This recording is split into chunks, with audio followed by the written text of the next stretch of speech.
नमस्कार। गुड़ रहस्य ज्योतिष केंद्र में आपका हार्दिक स्वागत है। मैं ज्योतिष कुमार विपिन शर्मा आप सभी का तहे दिल से धन्यवाद करता हूं, जिन्होंने कि मेरे इस YouTube चैनल को अपना आशीर्वाद दिया, इसे सब्सक्राइब किया, इसे शेयर किया, इसमें अपने बहुमूल्य विचार रखे कमेंट सेक्शन में। और यदि आपने अभी तक ऐसा नहीं किया है तो आप सभी से निवेदन है कि कृपया मेरे इस YouTube चैनल को सब्सक्राइब अवश्य करें, बेल आइकन को ऑल पर क्लिक करें ताकि मेरी वीडियो अपलोड होते ही आपको उसकी नोटिफिकेशन प्राप्त होती रहे। तो प्रारंभ करते हैं अपने वादे के मुताबिक। हर मास, हर महीने और मैं विशेषता हिंदी पंचांग या हमारा सनातन भारतीय जो सभ्यता के अनुसार जो मास होता है, महीना होता है, सौरी मास होता है, उसके अकॉर्डिंग जो है मैं राशिफल लेकर के आता हूँ। तो आषाढ़ मास से लेकर मैंने प्रारंभ किया है सावन, और भाद्रपद मास जो कि 17 अगस्त से लेकर 17 सितंबर तक रहेगा। तो यह जो है मास कैसा जाने वाला है, 12 की 12 राशियों की चर्चा इसमें निश्चित तौर पर होगी। उससे पहले आप सभी का हार्दिक धन्यवाद। मेरा अभी रक्षाबंधन के ऊपर विशेष वीडियो जो है वो मैंने अपलोड किया और उस पर आप सभी ने बहुत आशीर्वाद मुझे प्रदान किया, इसके लिए हार्दिक धन्यवाद। आगे इस भाद्रपद मास में जो विशेष त्यौहार होंगे, कब होंगे, कैसे होंगे, कौन सी समय में होंगे, उसके ऊपर भी मेरे वीडियो जो है आते रहेंगे। उन सभी जो है सभी चीज़ों के लिए आप जो है मेरे इस YouTube चैनल को आपको सब्सक्राइब करना होगा। वीडियो को अंत तक देखना आपके लिए आवश्यक होगा ताकि कोई विशेष महत्वपूर्ण जानकारी आप जो है वो मिस न कर जाए। प्रारंभ करते हैं। सबसे पहले भाद्रपद मास की फलश्रुति। भाद्रपद मास जो है वह 5 शनिवार इस माह में होने वाले हैं। फलस्वरूप मैदानी इलाके उसमें अतिवृष्टि और बाढ़ आदि की स्थितियां निर्मित हो रही है, फसलों को नुकसान होने की संभावना भी बन रही है। पहाड़ी क्षेत्र खास करके विशेषता उत्तर भारत के जो राज्य हैं उसमें जो है पहाड़ी क्षेत्रों की मैं बात कर रहा हूं, तो उसमें जो है खंड वृष्टि या कम बारिश होने की संभावनाएं बन रही है। यह मास खास करके व्यापारिक क्षेत्र के लिए और राजनेताओं के लिए लाभकारी सिद्ध होने जा रहा है। तो इसी फलश्रुति के साथ राशिफल में आगे बढ़ते हैं। सर्वप्रथम बात करते हैं कर्क राशि के जातकों की बात करते हैं। यदि आपकी कुंडली में, जन्मकालीन कुंडली में चंद्रमा 4 नंबर पर है तो आपकी कर्क राशि है। और कर्क राशि में ग्रहीय गोचर किस प्रकार से काम कर रहा है, आइए उसके बारे में सबसे पहले समझते हैं। लग्नस्थ शुक्र, सूर्य बुध द्वितीय भाव में, राहु दशम भाव में, केतु चतुर्थ भाव में, शनि सप्तम भाव में वक्री अवस्था में, और गुरु वक्री अवस्था में जो है वो भाग्य स्थान पर, मंगल आपके एकादश भाव में। कुल मिलाकर के ये ग्रहीय गोचर जो है ये भाद्रपद मास जो है कहीं ना कहीं आपके लिए बहुत ही अच्छा दिखाई दे रहा है।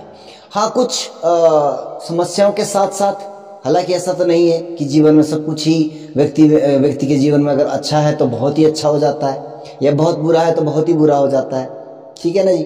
ऐसा तो किसी के साथ नहीं होता है, तो कुछ थोड़ा सा खट्टा मीठा ये मिलता है, लेकिन ऑल ओवर अगर परिणामों की बात करें तो कुछ हद तक जो है बेहतर लाभकारी परिस्थितियां यहाँ पर निर्मित हो रही है। शुक्रदेव आपके जो है 31 अगस्त तक जो है वो चंद्रमा के ऊपर से गोचर कर रहे हैं। बुध और सूर्य जो है वो सेकंड हाउस में है। हालांकि दूसरे भाव में आपके जो है द्वादशेश और तृतीयेश बुध के साथ द्वितीयेश सूर्य भी विराजित हैं। कहीं ना कहीं धन का मामला आने की स्थिति भी बेहतर रहेगी, लेकिन व्यय की स्थिति भी, मतलब खर्चों की भी अधिकता इसमें बनी रह सकती है। लाभ भाव में आपके दशमेश यानी कि कार्य क्षेत्र में आपको लाभ की स्थितियां निर्मित हो रही है। हालांकि दशम भाव में राहु है तो अगर आप राजनीतिक क्षेत्र से जुड़े हैं तो वहां पर तो आपको अधिक लाभ प्राप्ति की संभावनाएं दिखाई दे रही है।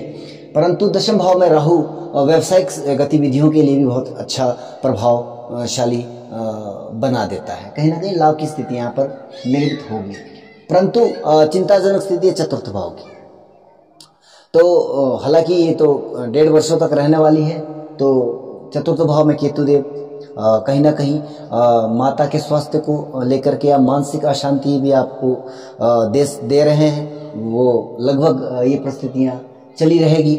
खास करके जैसे कि जब आपके लग्नेश चंद्रमा जो है 17 और 18 तारीख को राहु के साथ दशम भाव में गोचर करेंगे, उसके बाद जो है आपके 21 और 22-23 तारीख 21-22-23 तारीख मैं अगस्त की बात कर रहा हूँ अभी, आपके द्वादश भाव में जब चंद्रमा जाएंगे तब भी ये मानसिक जो उद्वेग की स्थिति है ये आपकी निरंतर बनी रह सकती है।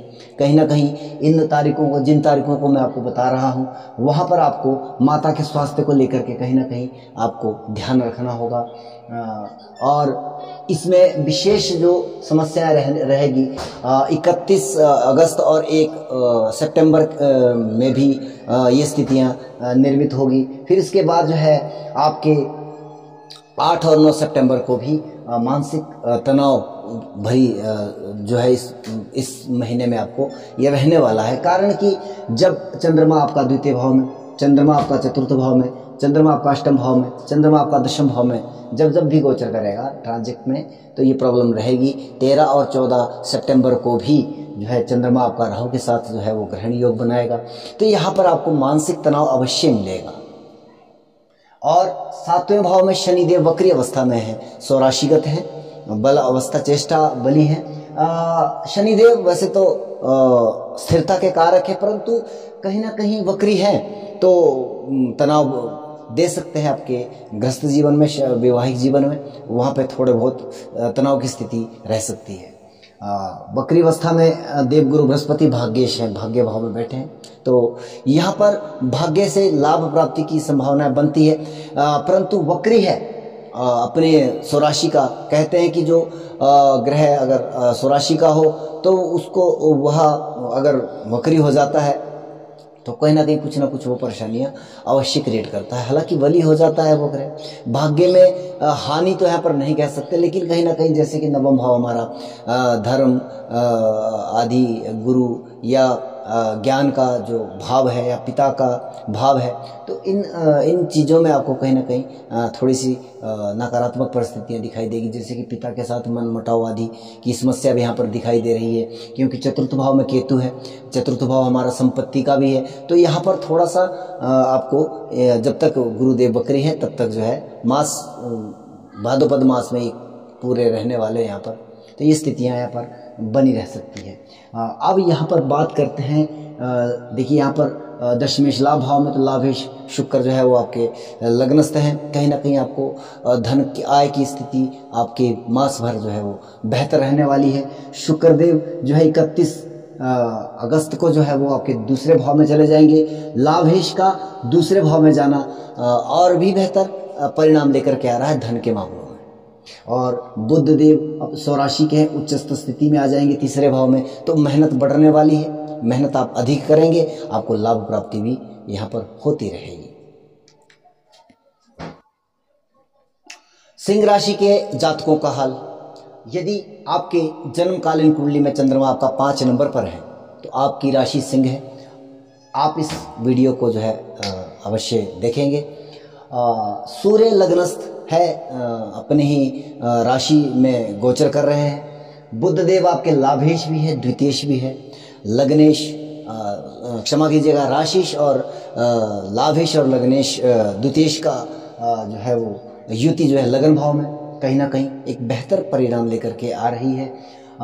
केतु देव आपके तीसरे भाव में अच्छा परिणाम लेकर के आएंगे। मेहनत से आपको लाभ प्राप्ति होगी, मेहनत करेंगे।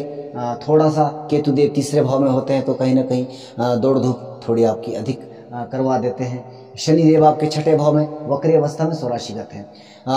पंचमेश गुरु आपके जो है वो अष्टम भाव में है वक्री अवस्था में। राहु आपके जो है भाग्य स्थान पर है और मंगल देव आपके दशम भाव पर। तो कहीं ना कहीं ये मास, भाद्रपद मास जो है 17 अगस्त से 17 सितंबर के बीच में आपके लिए बहुत शानदार रहने वाला है। धन के मामले में बहुत बेहतर, शुक्र 12वें भाव में गोचर कर रहे हैं। 12वें भाव में शुक्र बहुत अच्छा परिणाम लेकर के आता है। कहीं ना कहीं आपको हर प्रकार की सुख सुविधाएं प्रदान करने में ये शुक्र देव आपको मदद कर रहे हैं। भाग्येश का दशम भाव में जाना यानी कि कार्य क्षेत्र में भाग्य का आपको राहत मिलने वाली है। मंगल जो है आपके मास भर यहीं पर रहने वाले हैं। राहुदेव भाग्य स्थान पर है। अभी तक कहीं ना कहीं भाग्य को लेकर के या भाग्य स्थान में आपके मंगल राहु की जो युति जो है पिछले 44 दिनों से चली आ रही थी, लगभग 10 अगस्त के आसपास ये जो है युति भंग हुई है। मतलब मंगल जो है वो राशि परिवर्तन कर गए हैं। तो भाग्य को लेकर के काफ़ी ज़्यादा आपके काम जो है बनते बनते बिगड़ रहे थे। तो अब ये स्थिति जो है आपके लिए बहुत अच्छा परिणाम लेकर के आ रही है। पंचमेश गुरुदेव आपके अष्टम भाव में कहीं ना कहीं गूढ़ रहस्यों से जुड़ी चीज़ों में, गूढ़ रहस्य विद्या से जुड़ी आपकी रुचि बढ़ने वाली है। या शिक्षा में आपका हाँ, अगर स्कूली शिक्षा में कहीं ना कहीं थोड़ा सा वो चिंता की स्थिति यहाँ पर निर्मित हुए जा रही है। और कारण कि शिक्षा भाव का स्वामी आपका अष्टम भाव में चला गया है। लेकिन अगर आप उच्च स्तरीय शिक्षा जैसे रिसर्च के क्षेत्र में आप अगर शिक्षार्थी हैं, शिक्षा ले रहे हैं, वहाँ पर आपको अत्यंत लाभ प्राप्त होने वाला है। छठे भाव में शनिदेव वक्री अवस्था में रोग ऋण शत्रुओं पर हावी रहेंगे। कहीं ना कहीं स्वास्थ्य भी उत्तम है क्योंकि राशि सूर्य जो है वो अपनी राशि के ऊपर से संचरण कर रहे हैं। बहुत बेहतर स्थिति।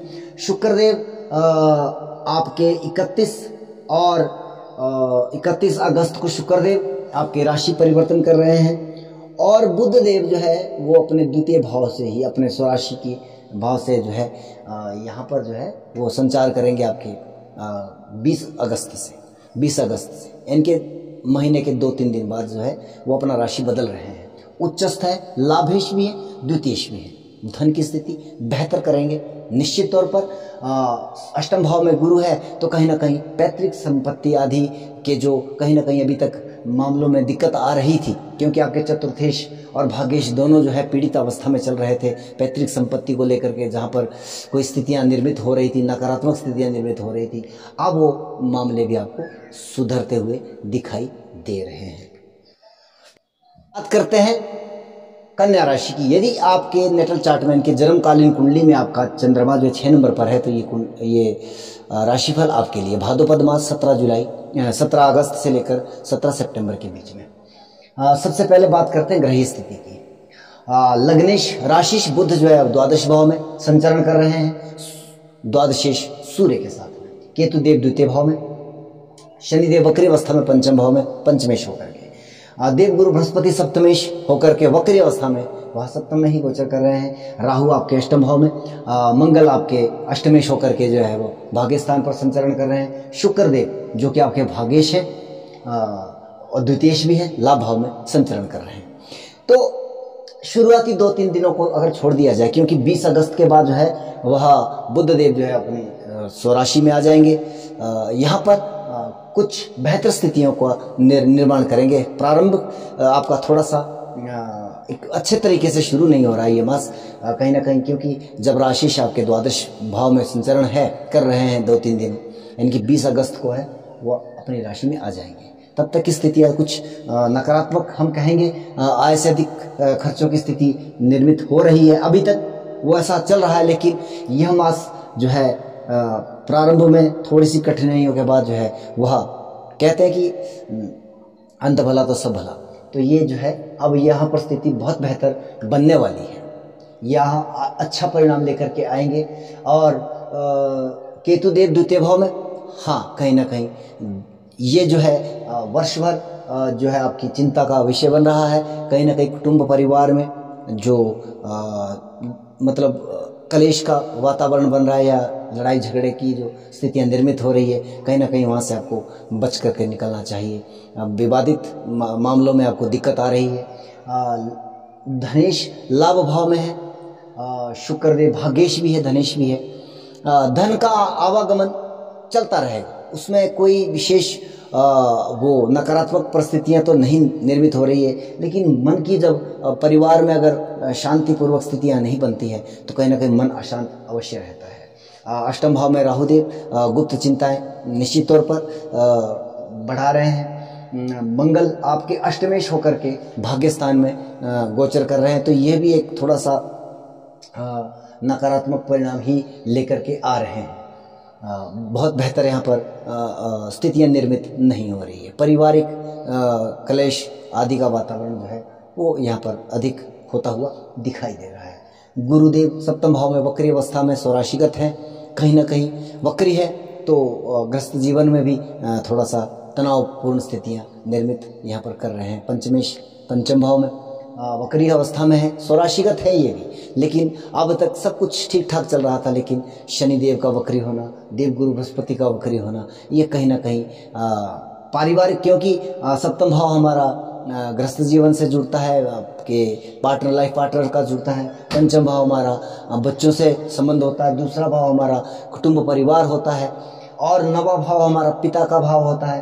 अच्छा, गुरुदेव यहाँ पर जो है वो चतुर्थेश भी है, तो कहीं ना कहीं ये भी ऑल ओवर धन के मामले में मैं कहूँगा, स्वास्थ्य के मामले में सब कुछ ठीक ठाक चल रहा है, लेकिन कहीं ना कहीं अगर दशाएं अंतरदशाएं प्रतिकूल हैं तब ये स्थिति ज़्यादा नकारात्मक दिखाई दे रही है घर के कलेश के मामले में। तो ये एक थोड़ा सा नकारात्मक परिणाम यहाँ पर हो रहा है। इसको आप थोड़ा सा देखें। और देखिए, कुछ लोग बोलते हैं कि रेमेडी आप बताइए, ऑल ओवर रेमेडी क्या हो सकती है, क्या कर सकते हैं। केतुदेव द्वितीय भाव में हो सकता है दशाएं और प्रकार का वो दायरा बना रही है। देखिए, गोचरीय जो व्यवस्था है कहीं ना कहीं इफेक्ट दे रही है, फिर भी चाहे दशा अच्छी चल रही है चाहे नहीं चल रही है, फिर भी कहीं ना कहीं उसका साइड इफेक्ट पड़ रहा है। ऐसा नहीं है कि नहीं है, पड़ रहा है। अगर दशा नकारात्मक है तो बहुत बड़ा, लेकिन उसके लिए देखिए रेमेडी उपाय आदि जो है वो सबसे ज़्यादा स्टेक या सबसे अच्छे जो है वो तभी हो सकते हैं जब जो है वो आपकी कुंडली हमारे सामने होगी।